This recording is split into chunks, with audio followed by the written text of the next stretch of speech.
Hello and welcome to Dinis Guarda citiesabc Open Business Council series. I'm actually excited to come back again with a new profile and a new cutting edge personality that is changing the world and coming up with a lot of new solutions for the biggest problems, the biggest ideas and the biggest research that we're facing as humans. So I think in this series that we've been actually growing and expanding worldwide, and I'm very happy to announce that we passed 5,100,000 views in our YouTube channel. I want to thank everyone listening to us from different parts of the world. And today I want to welcome to our series someone that has a fantastic CV, but as well a complexity of areas and the complexity of creativity, research, and different areas. So today we welcome Joel Dietz, and I will be reading some notes about his extensive CV and the achievements, but as well some of the ideas that he's working before we go to the interview. So Joel is a cyber futurist, author, and entrepreneur who has been at the forefront of several future trends, including the areas of blockchain, tokenization, AR, VR, and AI and art, and as well in particular, more recently in smart cities and all the areas of tokenization around smart cities.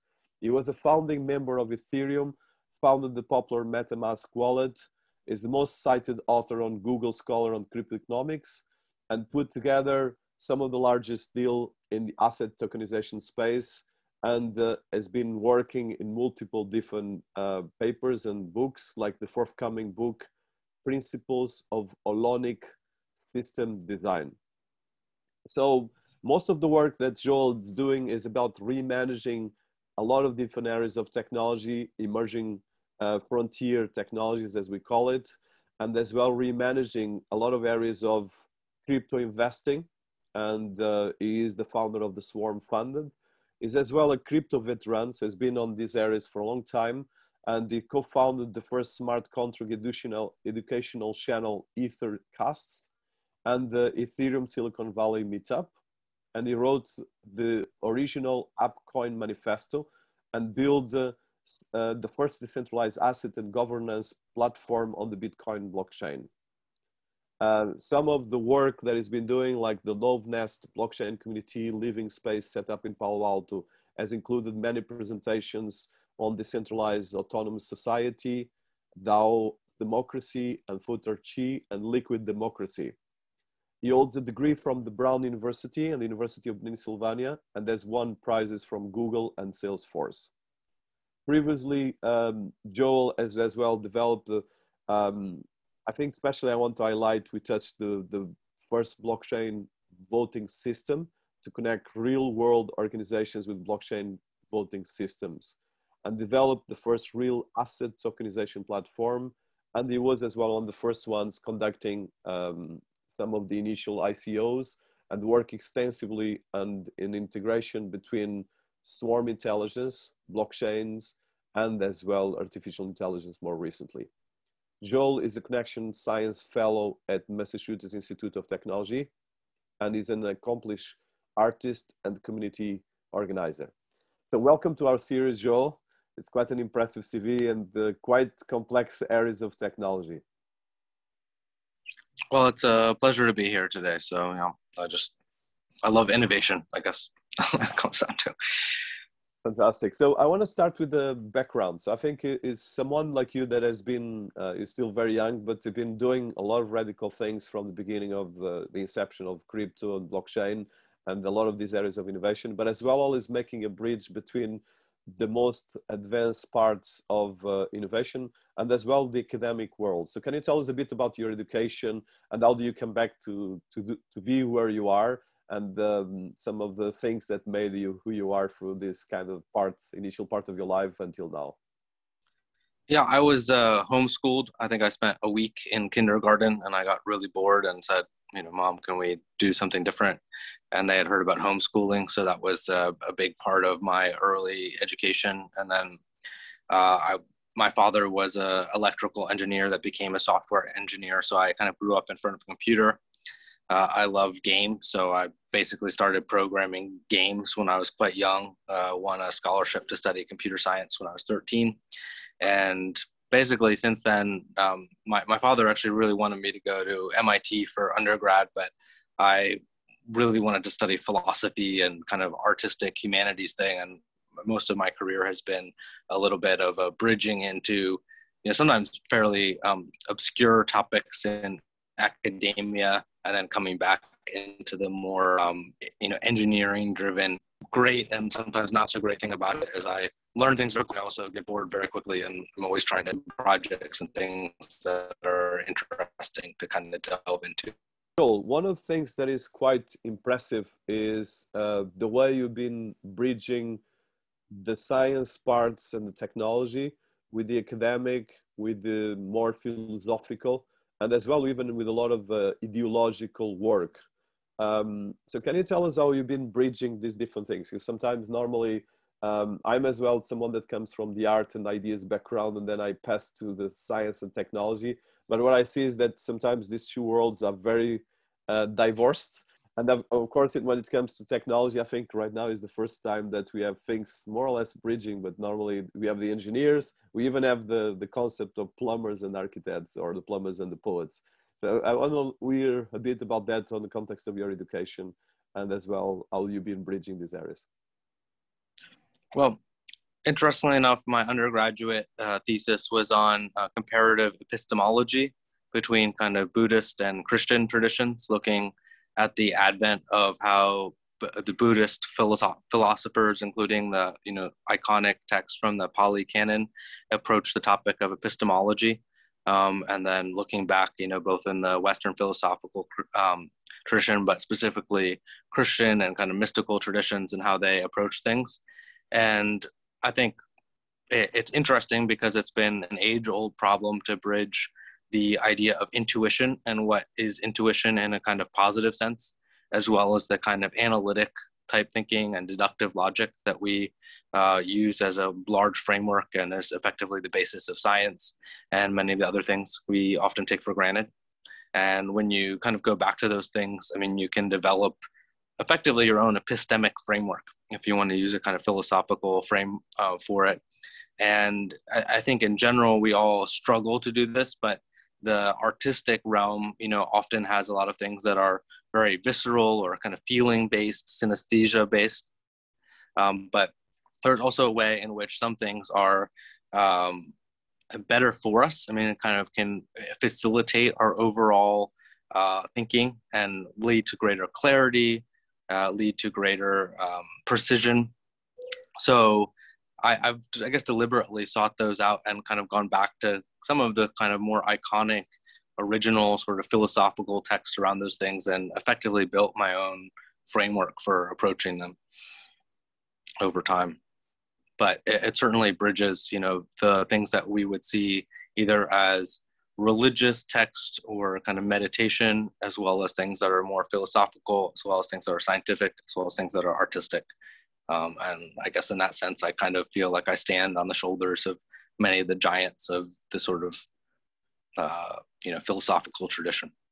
I love that, and I think that's the way the idea behind this podcast series about cities, ABC, and actually open business is precisely bridging the ideas and everything else around that.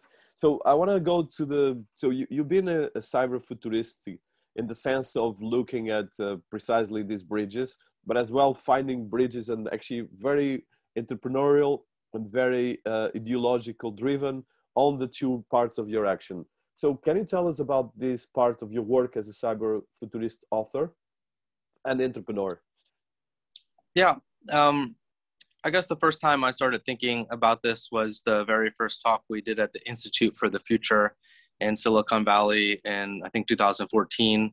And, Vitalik was there. Some of the other, kind of early Bitcoin and cryptocurrency adopters were there. And I was really, trained, I guess, as an intellectual historian. So I've always thought of things, from a historical axis, and how does, not just blockchain exist as a native technology, but how does it fit into the history of financial markets, of how stock markets have existed and evolved, how central banking has existed and evolved. But I've also been reading science fiction, since I was 15 years old or whatever, and kind of am very immersed in that world of kind of imagining possible futures. And I sort of see the cyber futurist author as somewhere in between. We're bridging where this technology can possibly lead us and the implications of it, but with a slightly more grounded view than you would have from a purely science fiction version. So it's not purely imaginary. It's really looking at, hey, this is how systems have evolved in the past. These are the building blocks that we have as far as the technologies that are currently being developed and how they can merge into one, possible future, or, a variety of possible futures, the ways that they can be impacted. So you're kind of thinking, I guess, in that sense, a few years out. And I don't know, it's a very exciting place to be. And I think at the time, a lot of people said, Ethereum was a scam, was something that people said for quite a long time. For a couple of different years, I had to deal with many people that labeled me as a scammer on anonymous Reddit threads or something like that. But I think the future has kind of proven that a lot of these things aren't actually scams. So I feel somewhat vindicated. Yeah, well, I think it was. I think it's ironically that that sometimes people still think about that. That now Ethereum is the most advanced blockchain platform in the planet, and it's part of your achievement as well that you helped creating it. So I would like to touch your investment, your initial involvement on that, and how did you come up to that? Because of course. I understand. Well, being on the cutting edge of technology always comes with the good things and the bad things, especially when it's radical changes. But I would like to hear about your history of initially the first being one of the founder members of Ethereum, and the work you did on that direction. Yeah, I was working on digital currencies before that, and I was very active in the sort of alternative economic space. And I had actually tried to create my own sort of eco currency that was land backed. In some ways, it was the first stable coin. When we had a partnership with the World Land Trust and things like that. But we kept running into regulatory difficulty after regulatory difficulty for all these money transmission licenses that people said we needed. And so I started to appreciate Bitcoin a little bit belatedly because I knew about it, in 2009 as a way of, fully decentralized and allowing innovation to happen where there were other barriers to innovation. And through that, I became a big fan of the writings of Vitalik Buterin because his writings for Bitcoin magazine were magnificent and very detail oriented. And I had wanted to meet him. And then the day that the Ethereum white paper came out, I read it. I had what I described as a nerdgasm. Hope that goes in the dictionary someday. But the just incredible thought-provoking thing of all the different things that kind of distributed smart contract-based system could enable, including the different types of organizational design and how that would shift once you had sort of DAOs that were up and able to run, and then many implications for the future of kind of financial markets and things that could be streamlined. So I pretty much dropped everything I was doing. At that time, Ethereum was organized basically by a bunch of Skype groups, and I joined all of them, including the sort of helped bring about the kind of cryptoeconomics kind of working group that was part of that at that time. And there was a lot of educational kind of need, I guess, and I was very excited to tell other people about Ethereum, what it could enable. So we created the first kind of meetup was just, I think, 7 of us in Silicon Valley. It was kind of run out of the back of a Bitcoin meetup. And then, we formalized it and grew it, and then grew kind of developer focused meetups. And at that time, the kind of smart contract language of Ethereum was very rudimentary, and so that was also an interesting educational thing, was to build little educational videos that showed people how it worked, how the kind of compilers worked, and all the kind of basic infrastructure behind Ethereum. And that was really my role, was educating people in that early phase. Well, it's quite impressive. And I think, like you said, the long way came actually with this week. Actually, we are in April 14th, at least for the people listening to us in the future. And of course, in the case of, we have actually the biggest price ever of Bitcoin and biggest price ever of Ethereum. But of course, Ethereum is a long way from just a currency to become the most radical blockchain protocol and the smart contract platform in the planet, used by a lot of big corporations. So one of the things that you're founder as well is the Swarm Fund. So can you tell us about Swarm and what it is and what you've been doing around that?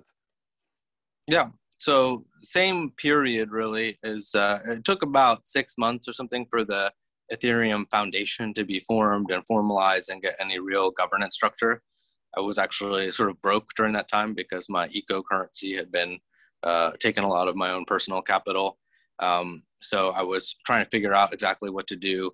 And as I noted, one of the things that I got very excited about was, the future of capital markets, but particularly real asset tokenization and how you could take existing, things that were physical objects, whether real estate or really anything, and create a kind of fractional ownership ledger that then could be traded or have some kind of governance built on top of it.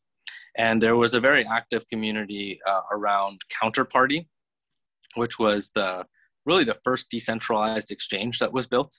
And they had managed to do this on top of the Bitcoin protocol through metadata that was passed through the op return. So that was a very kind of entrepreneurial community itself. And we decided to basically leverage that community and build basically the first kind of platform technology to allow people to create different kind of projects that would be crowdfunded effectively. So it was kind of the pre-ICO mania, because no one was using the word ICO at that time, but effectively it was the same type of technology. But we were very focused, particularly on the kind of real asset integration, which, similar to my eco-currency project, faced a lot of regulatory uncertainty. And partially for that, we organized the first conference at Harvard and then MIT that was focused particularly on cryptocurrencies and the law. That was kind of in late 2014, early 2015, to try to get some clarity. We actually invited the SEC to participate. I had a couple of calls with them at that time, but they weren't interested in what we were doing. So it was, I was domiciled in the US, and so it was actually quite a challenge to do much of anything. And then once the kind of market kind of got interested in creating tokens, which was, a good year after that, then people did not actually seem to be particularly interested in being legally compliant. It was actually a really interesting thing because in that first legal conference, we basically decided that utility tokens, as they were saying, if they were pre-sold, were securities by the Howey test. And we put together a pretty big thing that basically became what Coin Center put out in a report later on. That was kind of assessing kind of where the market readiness was for different type of technology, but also the kind of legal implications of each one of them. And that, if you pre-sold a utility coin, but there was no real product that existed at that time, it was effectively security under US law. So we kind of stayed out of the sort of ICO mania. I basically didn't do anything in that whole period. But continued building some of the things. And that was actually what led in some ways to the creation of MetaMask, because I was very aware of the developments in the Ethereum community. The Bitcoin community was not very friendly, not necessarily across the board, because we had a collaboration with the Bitcoin Foundation, and they were excited about implementing some kind of governance in the Bitcoin Foundation, where people who have Bitcoins could vote through these kind of meta coins. But some of the Bitcoin core developers who basically, I guess, were swallowed up by Blockstream decided that no one should implement things like this on top of the Bitcoin blockchain. So it was a little bit of a political thing. And so they kind of forced people off. I mean, they slashed this hop return. They basically limited the amount of data people were able to pass on top of the Bitcoin blockchain, and basically shut down the ability of people to try and build, particularly on top of the Bitcoin blockchain. So that kind of forced us over to looking at Ethereum, but Ethereum wasn't launched at that point still. And then I was still very, like I said, very aware. We went to DevCon 0, or I did, and it was very clear that there was a need for a integration point between the web browser world that was the common thing that people used, as everyone knows now, but wasn't necessarily that obvious at the time because the early Ethereum clients were all built as sort of desktop clients. So they were native, either Go based or C++ or what have you, and had attempted to basically to build their own browsers. And it was, I don't want to say obvious to me, but it was obvious that at least that something else was needed. And so I basically put together the team and the initial bursary grant from the Ethereum Foundation and proposal to build something that would be the intermediary layer that would allow people who have web browser access into using Ethereum, which became MetaMask. But still, Ethereum hadn't launched. And then we kind of started to build kind of quietly because, there was kind of a long gap both in kind of market interest and everything else, but to build the infrastructure in place for doing real asset tokenization, which, a lot of it was, frankly, educating legislators and regulators and kind of looking around the world and figuring out what the kind of compliant way of doing that would be. And we kind of, I don't say that I have exclusively focused on compliance because, like I said, I'm very interested in the technological innovation more broadly. But I thought particularly when it comes to real asset integration, being able to integrate into existing legal and regulatory systems was a very key thing. And that basically led the project to where it is today, where it was built out in multiple stages, but as a self-service tokenization platform that anyone can use. And basically that it has a whitelisting feature so that you can basically put in the whitelist and kind of integrate whatever AML KYC service that is compliant in the jurisdictions where you happen to be using it. So it was a series of deliberate decisions that is basically now allowing that system to exist. But it took a couple of years and certainly longer than I expected when I started the project. Well, that I think it's normal when you try to build something so complex and at the same time so holistic and powerful as what you've been doing, because I think it's quite impressive, the different things you've been touching, and always with the multiple heads. So I think kudos to that, and it's not an easy task as well, because normally people only see the achievements, they forget the challenges that we all go through, and especially what you've been doing is really impressive. So one of the things that I'm particularly interested in, you touched that, is that so you are an intellectual historian, and this is actually quoting something as well from the MIT. We have found several initiatives in the cryptocurrency space, and you touched some of them. So how do you see the cryptocurrency space right now and the tokenomics? Because of course, let's say, just listen to you, in the last 9 years since at least the paper of, 9-10 years since the first paper of the Bitcoin, until the smart contracts, until Ethereum, since things have been exploding. And of course, right now we have all the cryptocurrency ecosystem is getting close to $2 trillion, which is a substantial chunk of the world economy. And I think if you had thought about this probably a couple of years ago, it would be kind of a schizophrenic. But how do you see this part from the historian and as well the entrepreneur? But as well, how do you see the space right now? Because of course, we're still in the beginning of all of this. Yeah, I still think it's very early, and there's a lot of things that would need to be built as far as integrations to really allow this to get to a kind of global scale and, be available to people. I mean, I think regardless of, whether or not Bitcoin ultimately makes it as kind of a digital gold, a global value reserve, which is kind of what it's originally designed to be.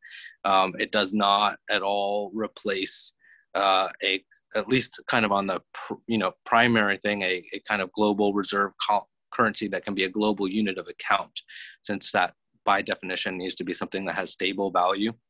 And with the kind of dollar inflation that's going on right now, and some of the other global macro kind of situation, there's a huge need as well for people to kind of step in there. Obviously, there's been quite a growth in the kind of stable coin market, but there's a lot of integration points that basically need to be built. And I think more broadly, there's just a need for nation states, and especially the sort of smaller, more progressive ones. I mean, just to figure out how they fit in the system, because are they? And we have this kind of threat, I guess you could say, but I mean, it's still, it hasn't gone away.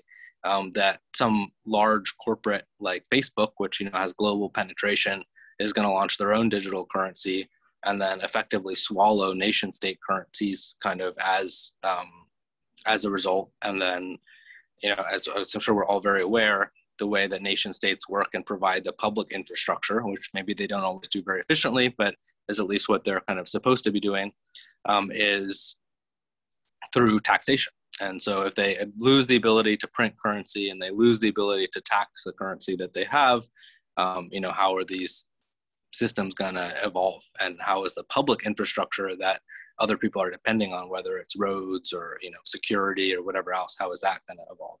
And I don't think that the corporations that, are out there right now they're pursuing kind of their own, internal growth.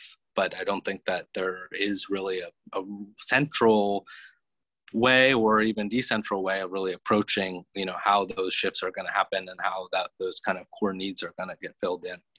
So I'd say in some ways actually a kind of scary future once some of those things start imploding without kind of clear things to, fill in the gaps.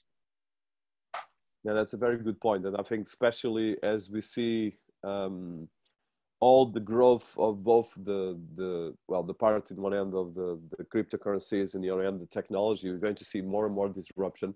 But one of the things that I want to touch on, and I think this is quite relevant, as a kind of and I think like the definition is coming from you as a cyber futurist. Of course, you're looking at the present and future of technology, and now the cyber and the digital is changing all the things that we are dealing with.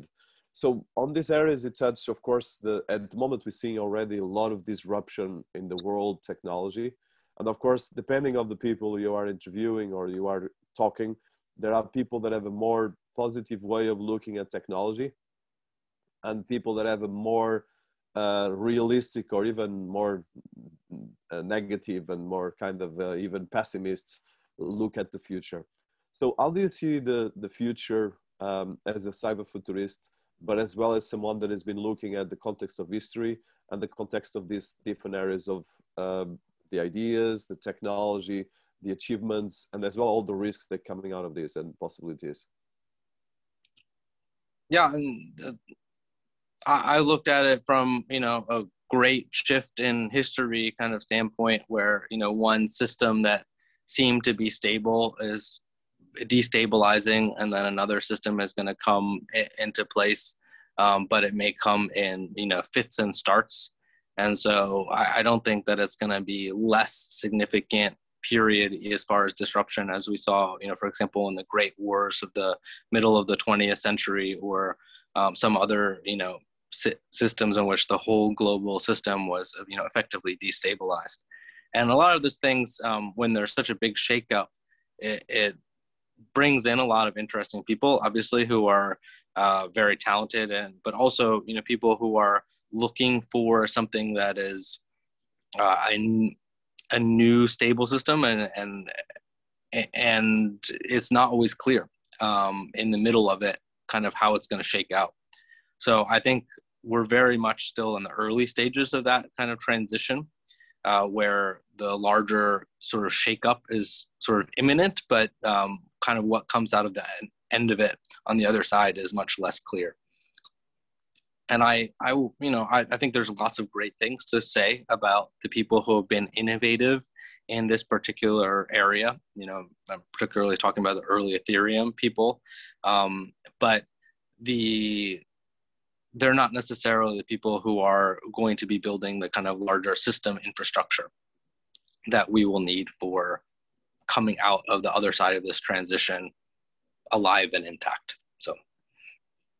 Yeah, it's I completely am with you, and I think it's not a simple task. So one of the things that you've been researching is how the fourth industrial revolution and technologies, particularly like blockchain and AI, are communicating with each other. So this is going to be much bigger revolution than actually anything related with crypto trading or speculation, because definitely right now we're going harder, for instance, with companies right now doing first of all, biohacking, bioengineering, even governments putting laws together on this. And of course, we have, even in the case of blockchain, we have centralized versions of blockchain and not going to geopolitics. where we have entire countries and continents starting to be right now aligned, especially Chinese case, on the blockchain centralized vision. And then there's the decentralized version. And then there's as well the United States that recently said that is not interested to create a digital dollar when there's already a digital yen. So there's a lot of complexity, a bit like a cyberpunk world that we saw in a lot of science fiction is starting to happen around us. But at the same time, and of course, with all COVID-19, this is all accelerated. So I would like specifically in the vision between, so let's say, if you look at the most comprehensive and more foundational technology of our time, we have in the center, of course, all the areas of blockchain, not just necessarily, well, not the crypto is just one part of it, but all the transformation that is coming out of blockchain. And you mentioned tokenomics, that is one area of your expertise, and cryptoeconomics, but as well, artificial intelligence. And for this artificial intelligence, we have as well Ben Gorsel and Anson Robotics working in the DAO for OpenAI and different things. So how do you see these two technologies in particular as being one of the leading researchers, but as well entrepreneur in these areas? Well, just to backtrack briefly on something you just said, I think one of the interesting things when you see these global, economic shifts is what people perceive as legitimacy and the kind of legitimacy that comes out of it. Vitalik referenced that in an interesting thing, that recent essay that also referenced kind of public goods in the kind of Ethereum context.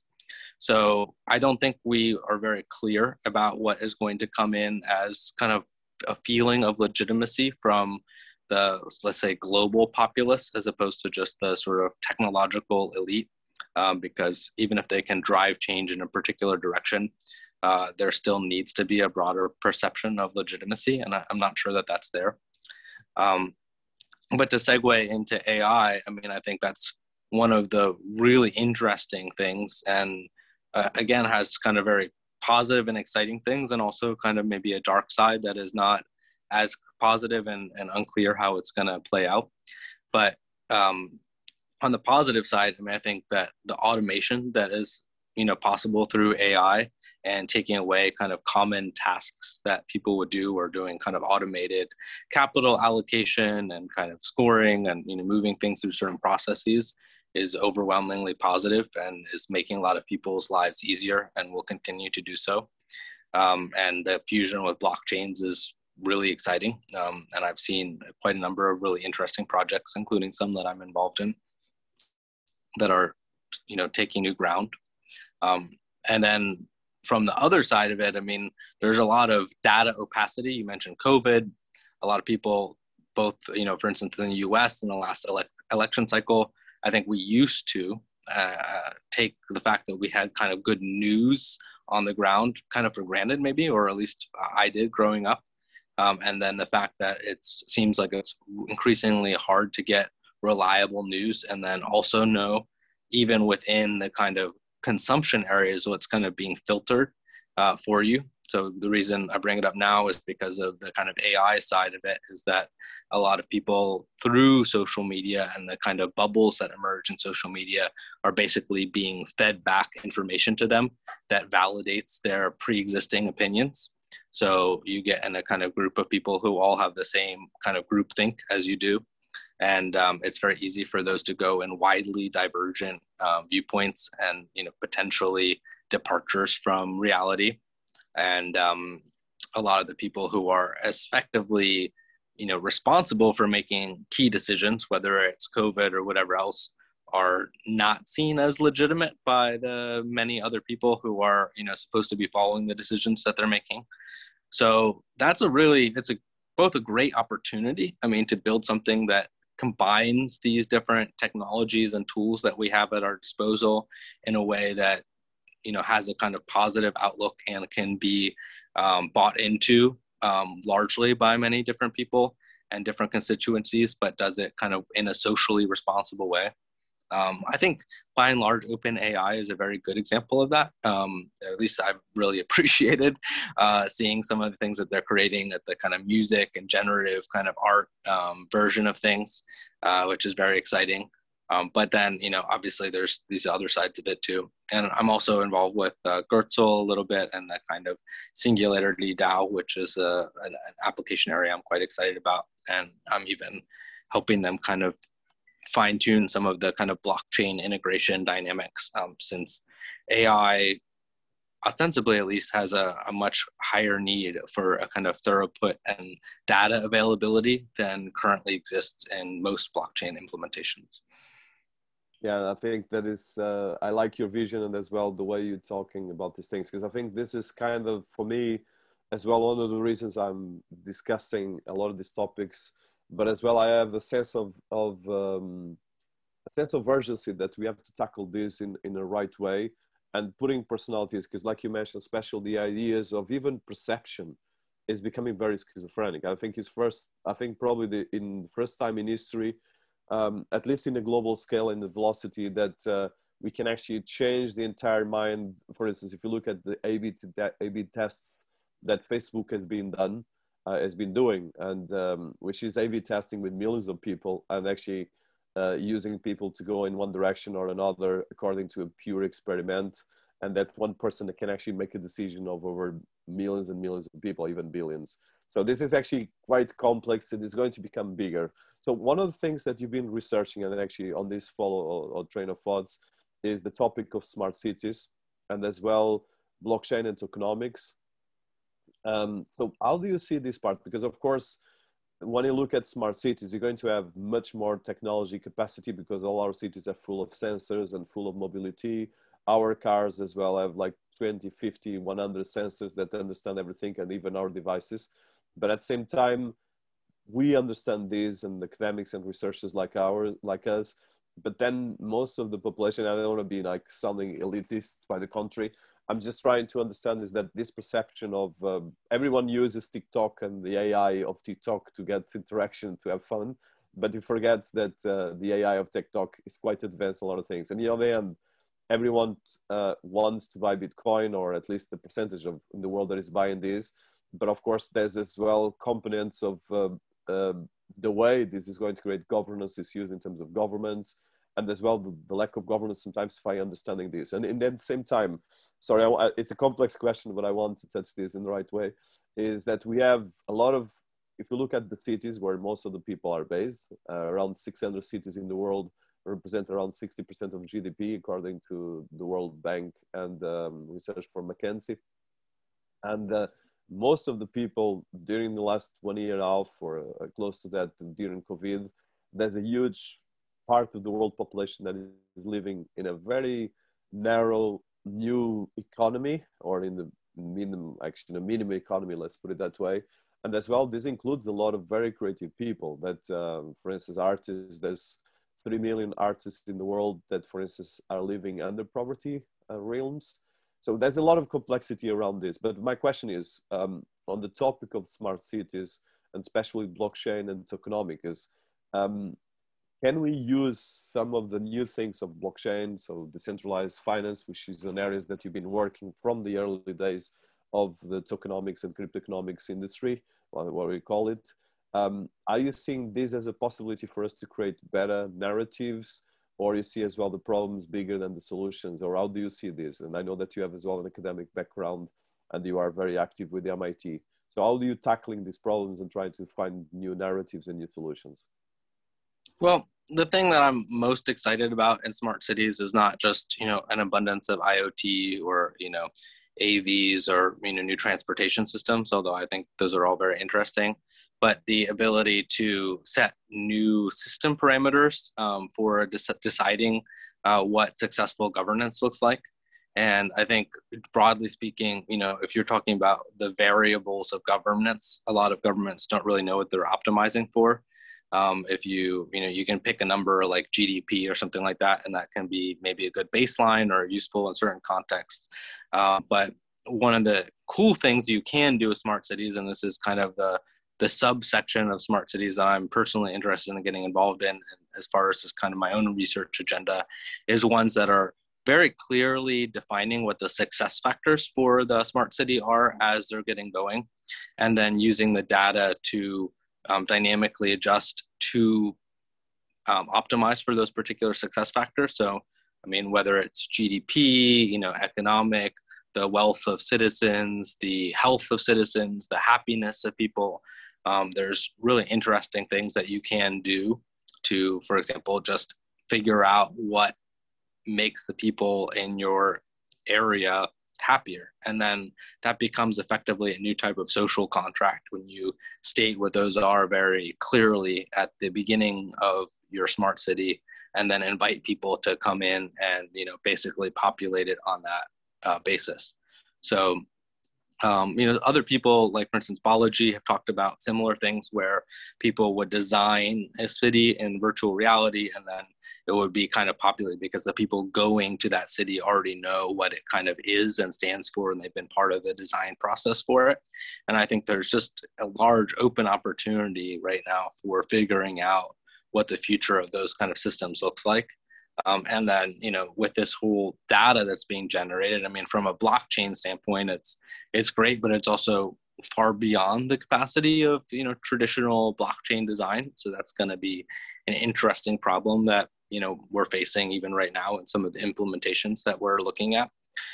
But how to take that data, whether it's, health data, biometric data, data on kind of transportation patterns, data on, temperature control, and then feed it into systems that then comes back to optimizing for those particular variables that are decided.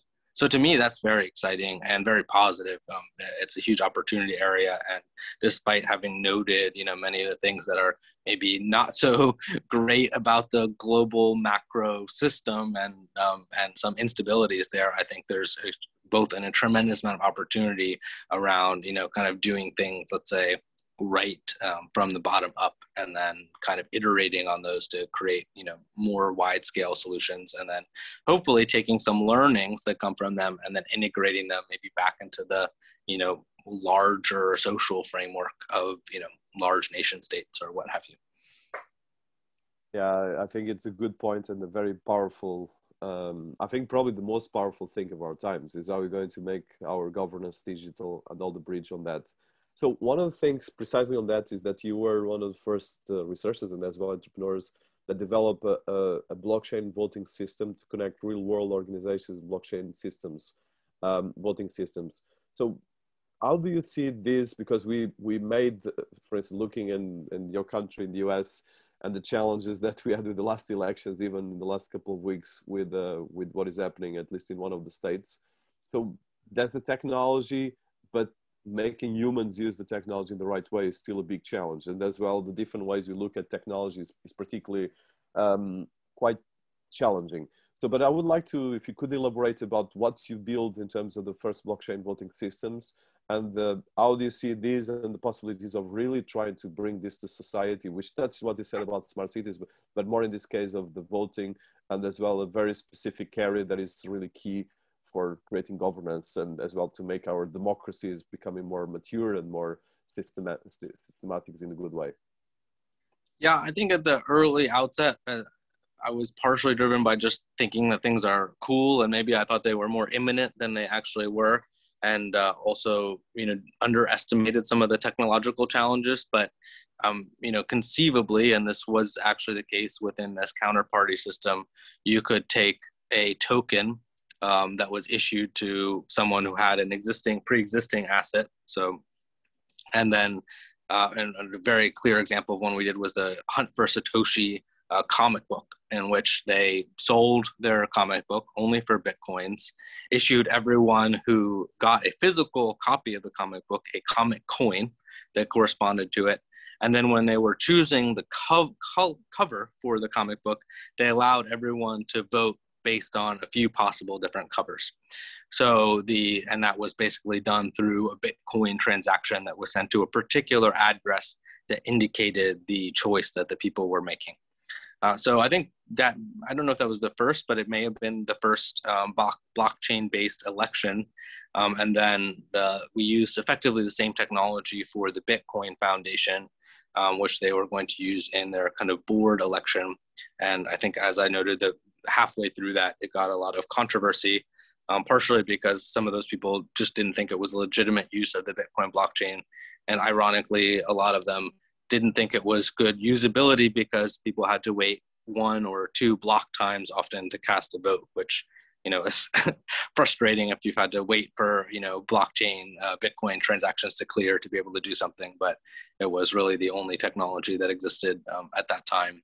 So that was an interesting learning thing. I mean, among other things, that there's a significant educational challenge, even for people who are already technologically savvy, to be able to use these systems, as well as the idea that there's inherent political difficulty as far as transitioning people off of one system that they're accustomed to, and then doing a new type of thing, even if it has technological sophistication, and the fact that in the early stages, these technologies, they're often a little bit clunky to use. But I think that paradigm now has actually, and we had many years of DAO related meetings, and within the kind of Swarm project, we very heavily emphasize kind of decentralized governance and kind of community control from the very beginning, which is, one reason why I can only say I'm a founder of Swarm, but I'm not the CEO of it. I don't have really any official title anymore besides being, an enthusiastic community member. But the things that have happened kind of organically in some ways, because decentralization is in some ways a mindset, as much as the kind of civic, it's kind of comes from the idea of like civic responsibility or, participation, and a kind of community has to build around it that takes those values very seriously. And sometimes that takes a long time, or like some fits and starts, to really see who is enthusiastic for the kind of short period, or a lot of times when there's only some kind of short-term economic gain to be, realized, and people are in it as long as they're realizing the economic game, and then they're out, or they have other better things to kind of work on. So I think that's kind of my biggest learning, is that in some ways it's less about the technology and more about the people who are building the technology and the kind of processes that they build in, and institutionalizing the processes and people's mindset that then are kind of put in technology. And obviously the blockchain is an amazing technology for having transparent governance and having the ability to do it. But even within that, it's very easy for people to try to backdoor it and create a non-transparent version of it that then kind of somehow benefits them. So a lot to say there, really. I mean, because I've not only had my own kind of history of experiments that have kind of sometimes seemed like failures. In this case with Swarm, it now actually feels like a huge success, because the community is so active and really has a kind of council that is set up, that is elected by the people. The council makes ongoing decisions about kind of, and a little bit of a kind of centralized governance, in the sense that those people are able to kind of make rapid decision making about how to kind of evolve the technology layer and kind of systems, but then also they are elected by the people. So I was actually very heavily influenced by D Hawk.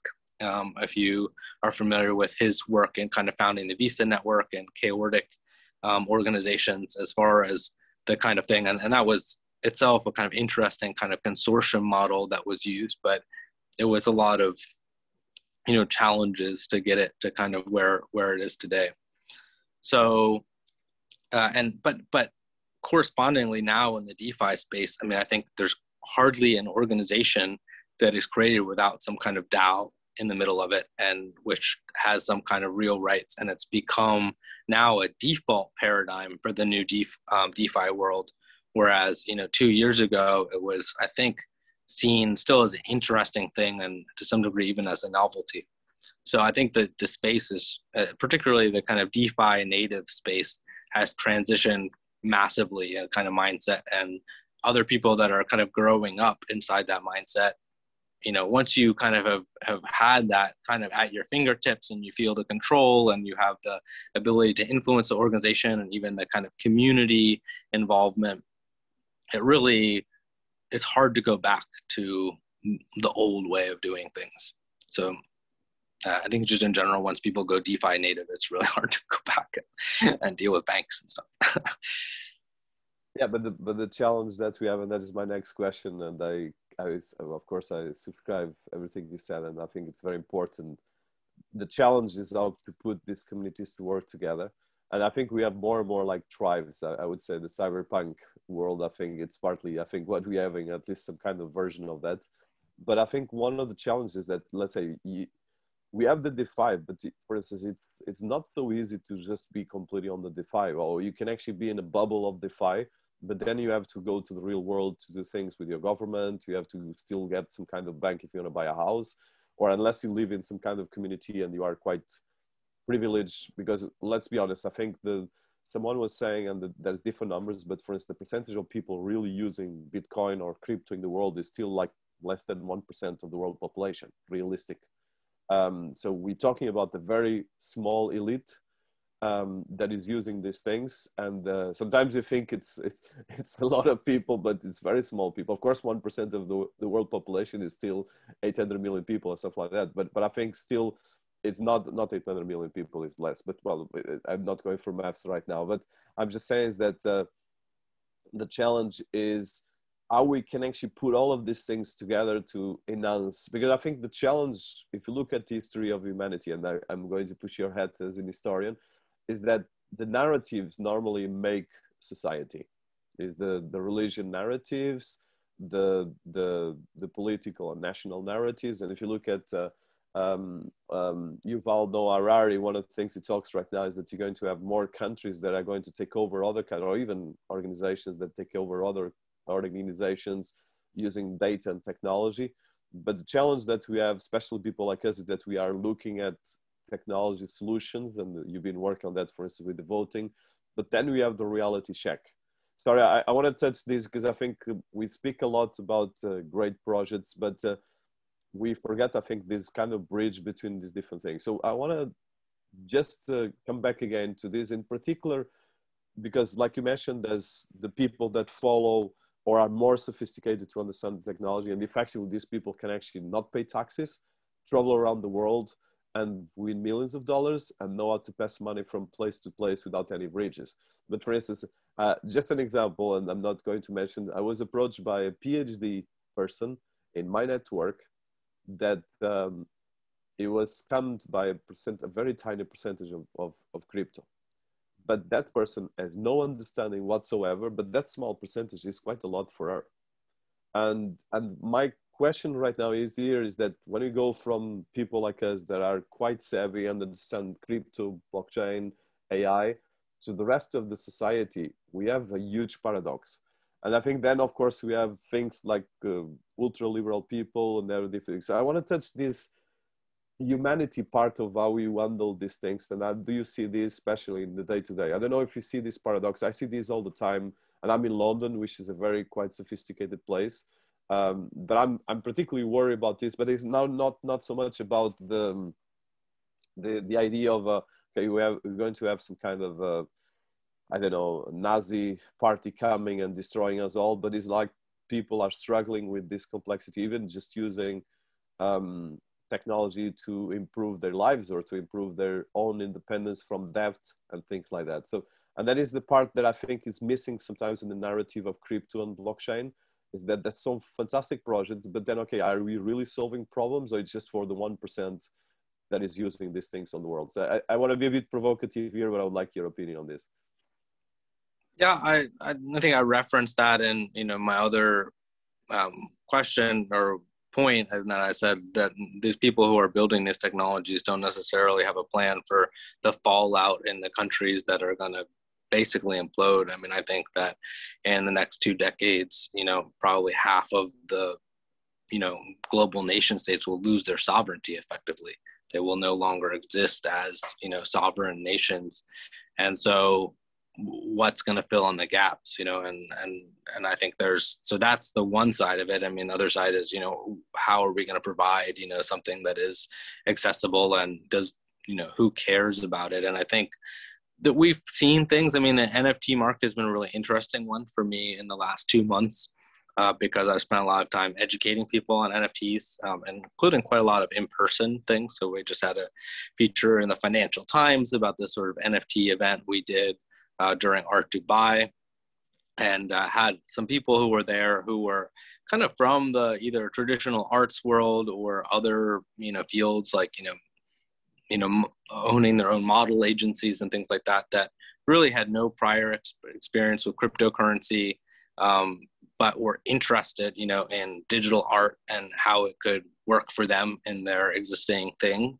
And yet there was still enough of an educational barrier for many of these people to really get onboarded and the concept of it. And then selling, I had someone who was offered, 2 ETH or something for a piece, but she didn't know what an ETH was, so, and then the sale didn't go through because she got confused. So that was, it's kind of interesting problem. And I kind of was thinking about this quite a lot myself without really reaching a very strong conclusion, except that, maybe one solution is to have things that are basically less blockchainy, but really accessible, that kind of are more of a transition point into the world of a more kind of purist blockchain paradigm. And I know that those things have existed before, sometimes very scammy kind of MLM versions of them that are very understandable, but they're just kind of selling the, immediate profit that you can do. But other than that, I'm not really sure. And I would love to be part of groups or whatever it is that address that kind of problem, because, particularly once you go deep in the DeFi space, and I'm realizing myself, even from having spent just, a few months away from it, just the level of sophistication and some of these, complex automated valuation, yield farming, NFT farm things that, there's kind of a lot to understand to just even start dig into, and then understanding what is actually better than another one is challenging, even for someone like myself, let alone someone who doesn't have the experience that yeah. So yeah, I'm completely with you, and I think we need to join forces on that. So I think one of the things, so you are as well an artist, and I think one of the things that you just touched, and I think I want to go through that, is that the NFTs probably, in some ways, even with the complexity, are as well a simple thing that people understand. Okay, at least I can sell my art as an NFT. At least they will understand somehow, okay, this is useful for me. So do you see this, well, of course, you've been on this for a long time, and of course, as an artist, do you see this as a way of creating like more mechanism for people just to have more ways of empowering themselves? And can we just, like you said, the people is like the ETH, but for instance, even I was doing an exercise with some developers. Okay, let's go to Nifty Gateway and just create an account as an artist. It's actually not so black and white. It's actually quite complex. You need to have a technical person, and I'm as well quite technical myself.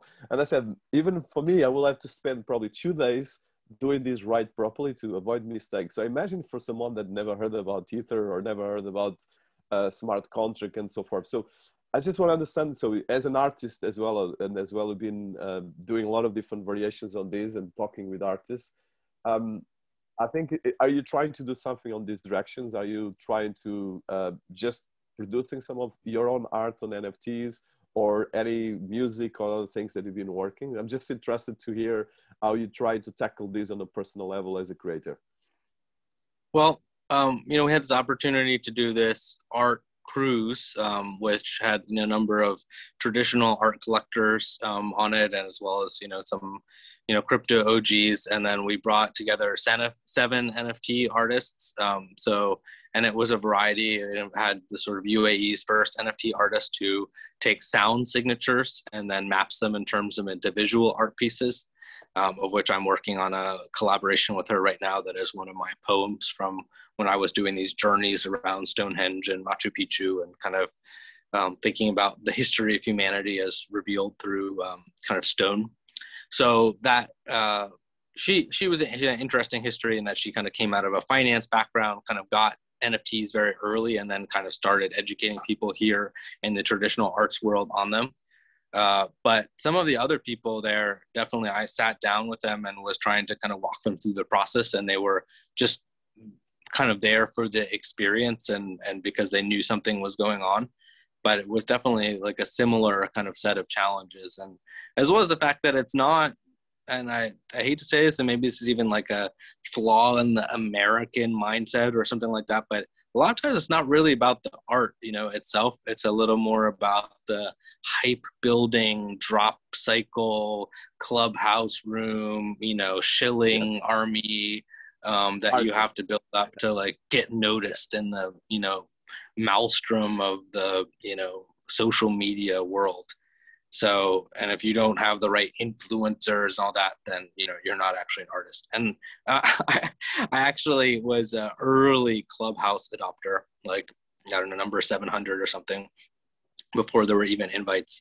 And I really enjoyed the app. But then kind of when it became like influencer mania, I sort of took a step away from it and haven't been participating that actively since then. But at the same time, and this is revealing to me too, I met someone who was kind of from a more classic, like Moscovite, like literary background. And she convinced me that I need to go back to writing letters.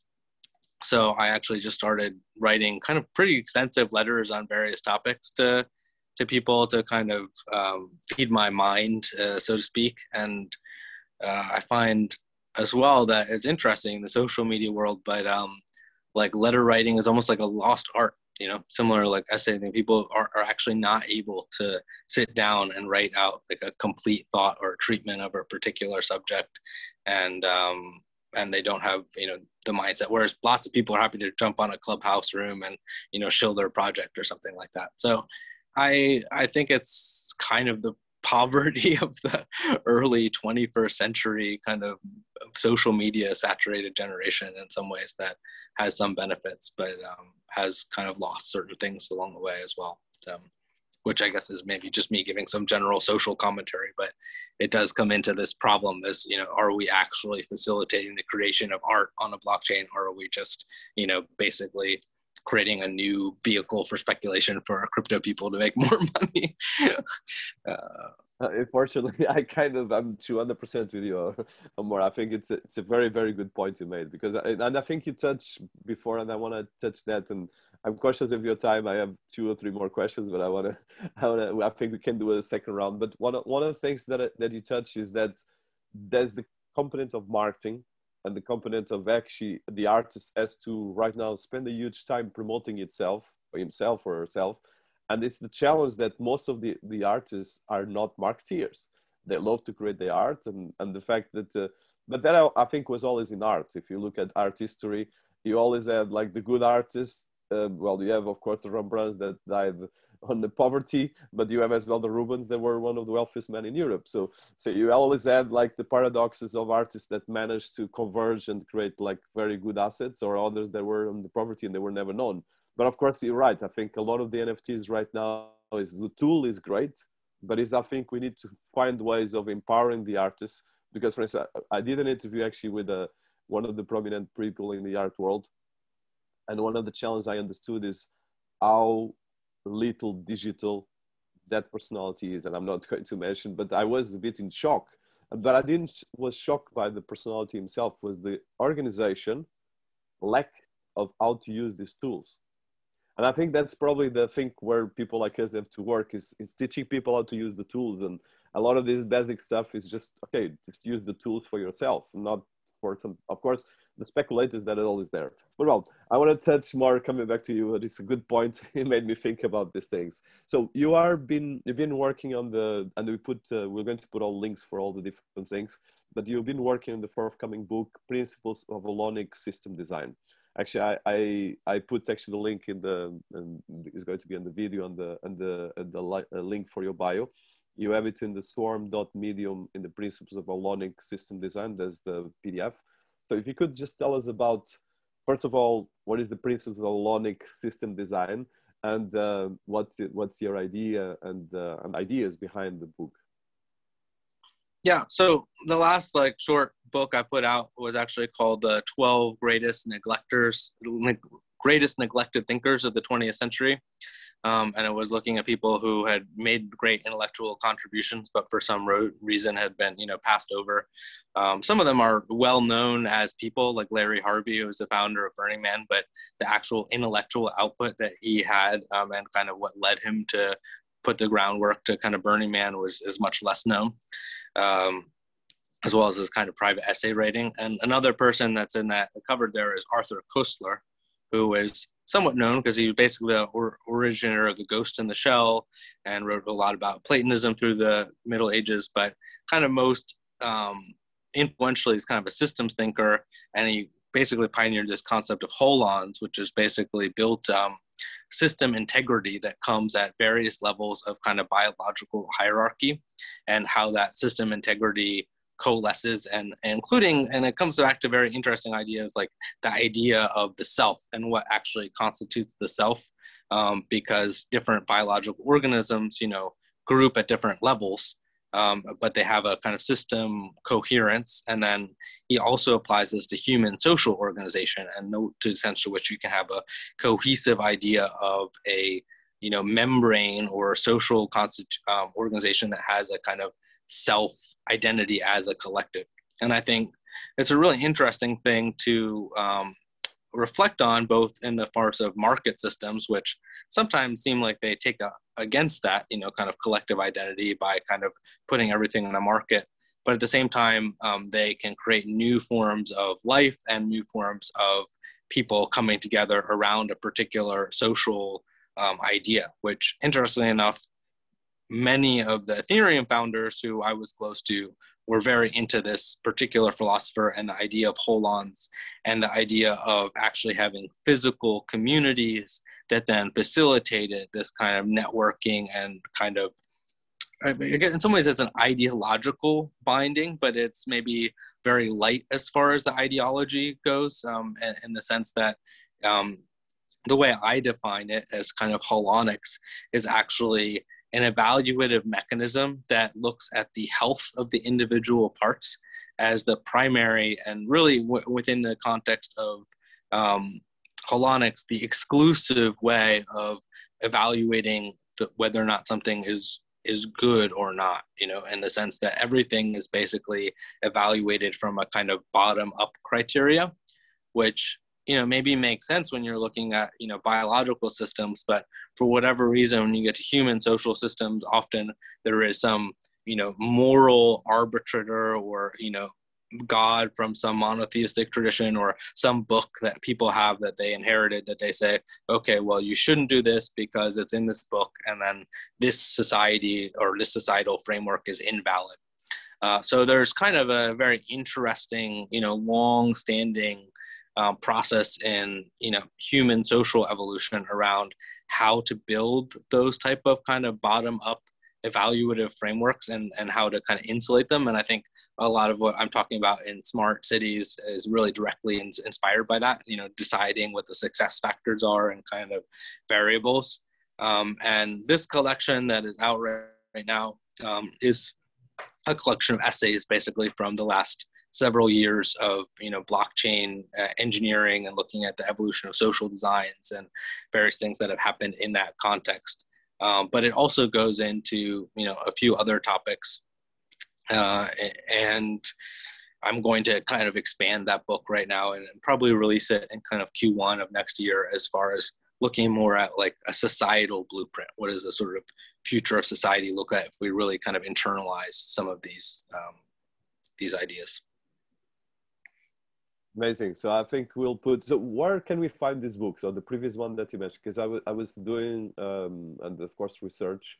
That one is available on your, you have your Medium? Yep. Where, on this? Yeah, the Medium article links to it, and it's hosted on academia.edu. And if you search for principles of holonic system design or my name and holonics, I think it's the first thing that comes up on Google. No, that one I found it. I was talking the previous one that you did about the thinkers.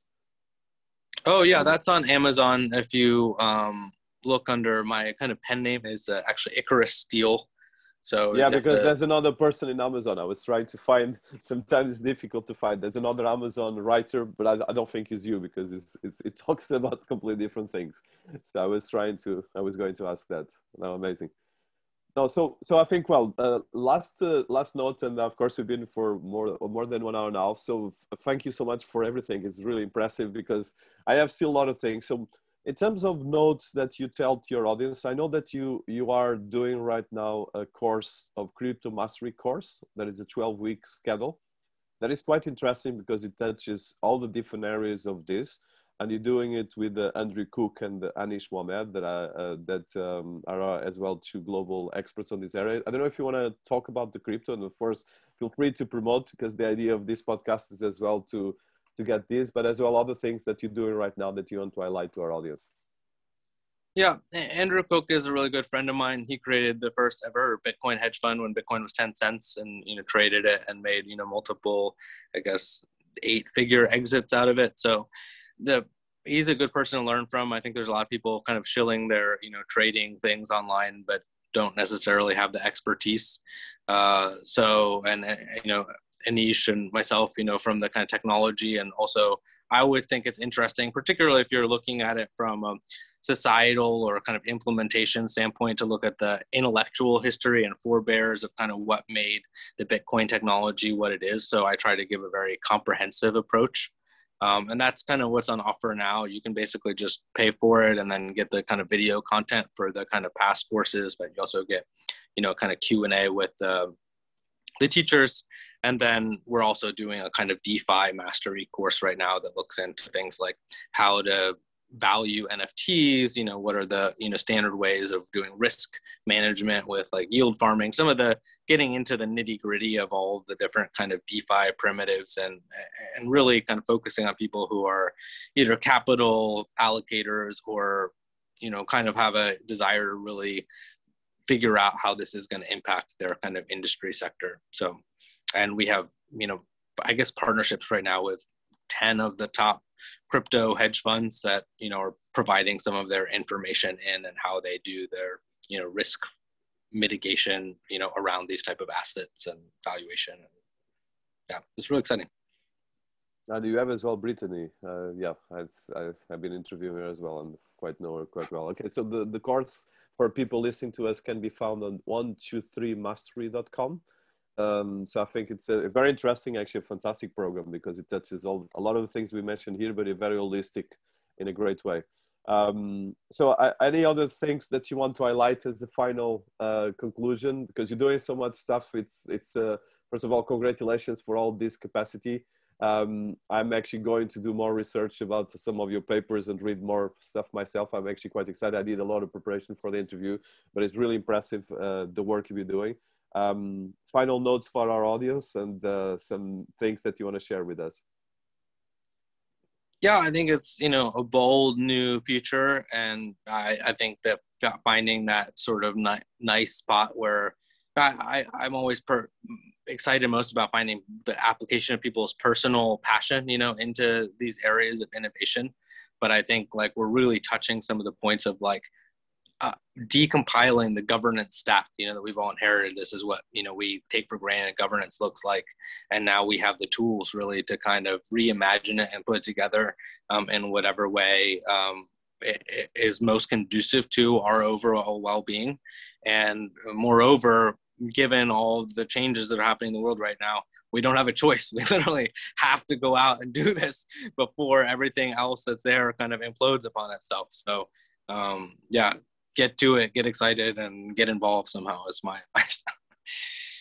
It's a great advice and very inspiring. Thank you so much, Joel. It's been a big honor and privilege, and as well, congratulations for all the work you've been actually doing and helping us, all of us, navigate through all these complexities of cryptoeconomics, tokenomics, and a lot of things that people take for granted, but there's a lot of work behind it. So thank you so much for being here. Well, yeah, and thank you for so many stimulating questions. So.